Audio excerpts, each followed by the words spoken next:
بسم اللہ الرحمن الرحیم۔ السلام علیکم ورحمۃ اللہ وبرکاتہ۔ آپ دیکھ رہے ہیں دین اسلام۔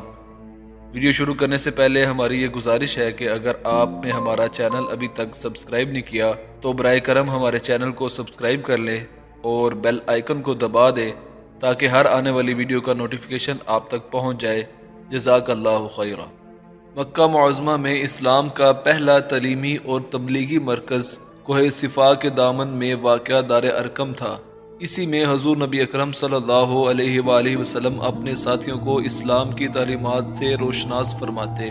ابھی مسلمانوں کی تعداد 39 تک پہنچی تھی کہ سیدنا صدیق اکبر رضی اللہ تعالی عنہ نے اس خواہش کا اظہار کیا کہ میں چاہتا ہوں کہ کفار کے سامنے دعوت اسلام علانیہ پیش کروں۔ آپ صلی اللہ علیہ وآلہ وسلم کے منع فرمانے کے باوجود انہوں نے اصرار کیا تو آپ صلی اللہ علیہ وآلہ وسلم نے اجازت مرحمت فرما دی۔ سیدنا صدیق اکبر رضی اللہ تعالی عنہ نے لوگوں کے درمیان کھڑے ہو کر خطبہ دینا شروع کیا، جبکہ رسول اکرم صلی اللہ علیہ وآلہ وسلم بھی تشریف فرما تھے۔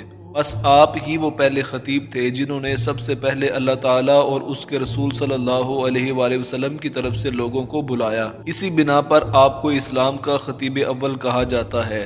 نتیجتاً کفار نے آپ رضی اللہ تعالی عنہ پر حملہ کر دیا اور آپ کو اس قدر زد و کوب کیا کہ آپ خون میں لت پت ہو گئے۔ انہوں نے اپنی طرف سے آپ کو جان سے مار دینے میں کوئی کسر نہ چھوڑی تھی۔ جب انہوں نے محسوس کیا کہ شاید آپ کی روح کفس انصری سے پرواز کر چکی ہے تو اسی حالت میں چھوڑ کر چلے گئے۔ آپ کے خاندان کے لوگوں کو پتہ چلا تو وہ آپ کو اٹھا کر گھر لے گئے اور آپس میں مشورے کے بعد فیصلہ کیا کہ ہم اس ظلم کا بدلہ ضرور لیں گے، لیکن ابھی آپ کی سانس اور جسم کا رشتہ برقرار تھا۔ آپ کے والد گرامی ابو قحافہ، والدہ اور آپ کا خاندان آپ کے ہوش میں آنے کے انتظار میں تھا، مگر جب ہوش آیا اور آنکھ کھلی تو آپ رضی اللہ تعالی عنہ کی زبان اقدس پر جاری ہونے والا پہلا جملہ یہ تھا: رسول اللہ صلی اللہ علیہ وآلہ وسلم کا کیا حال ہے؟ سبحان اللہ۔ تمام خاندان اس بات پر ناراض ہو کر چلا گیا کہ ہم اس کی فکر میں ہیں اور اسے کسی اور کی فکر لگی ہوئی ہے۔ آپ کی والدہ آپ کو کوئی شے کھانے یا پینے کے لیے اصرار سے کہتی، لیکن اس عاشق رسول صلی اللہ علیہ وآلہ وسلم کا ہر مرتبہ یہی جواب ہوتا کہ اس وقت تک کچھ کھاؤں گا نہ پیوں گا جب تک مجھے اپنے محبوب صلی اللہ علیہ وآلہ وسلم کی خبر نہیں مل جاتی کہ وہ کس حال میں ہیں۔ لخت جگر کی حالت ذات دیکھ کر آپ کی والدہ کہنے لگی، خدا کی قسم مجھے آپ کے دوست کی خبر نہیں کہ وہ کیسے ہیں۔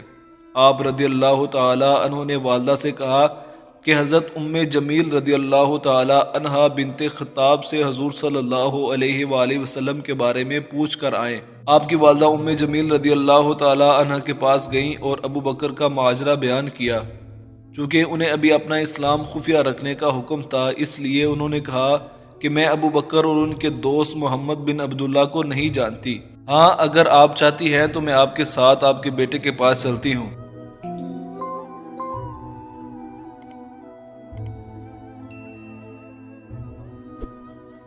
حضرت جمیل رضی اللہ تعالی عنہ آپ کی والدہ کے ہمراہ جب سیدنا صدیق اکبر رضی اللہ تعالی عنہ کے پاس آئیں تو ان کی حالت دیکھ کر اپنے جذبات پر قابو نہ رکھ سکی اور کہنے لگی، مجھے امید ہے کہ اللہ تعالیٰ ضرور ان سے تمہارا بدلہ لے گا۔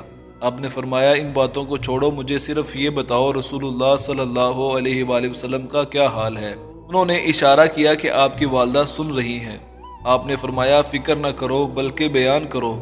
انہوں نے عرض کیا، آپ صلی اللہ علیہ وآلہ وسلم محفوظ اور خیریت سے ہیں۔ پوچھا، آپ اس وقت کہاں ہیں؟ انہوں نے عرض کیا، آپ صلی اللہ علیہ وآلہ وسلم دار ارقم میں ہی تشریف فرما ہے۔ آپ نے یہ سن کر فرمایا، میں اس وقت تک کھاؤں گا نہ کچھ پیوں گا جب تک میں اپنے محبوب صلی اللہ علیہ وآلہ وسلم کو ان آنکھوں سے بخیریت نہ دیکھ لوں۔ حضور پاک صلی اللہ علیہ وآلہ وسلم کے اس پروانے کو سہارا دے کر دار ارقم لایا گیا۔ جب حضور اکرم صلی اللہ علیہ وآلہ وسلم نے اس عاشق زار کو اپنی جانب آتے ہوئے دیکھا تو آگے بڑھ کر تھام لیا اور اپنے عاشق زار پر جھک کر اس کے بوسے لینے شروع کر دیے۔ تمام مسلمان بھی آپ کی طرف لپکے۔ اپنے یار غم گسار کو زخمی حالت میں دیکھ کر حضور صلی اللہ علیہ وآلہ وسلم پر عجیب رقت طاری ہوگی۔ انہوں نے عرض کیا، میری والدہ حاضر خدمت ہے، ان کے لیے دعا فرمائیں کہ اللہ تعالیٰ انہیں دولت ایمان سے نوازے۔ آپ صلی اللہ علیہ وآلہ وسلم نے دعا فرمائی اور وہ دولت ایمان سے شرف یاب ہو گئی۔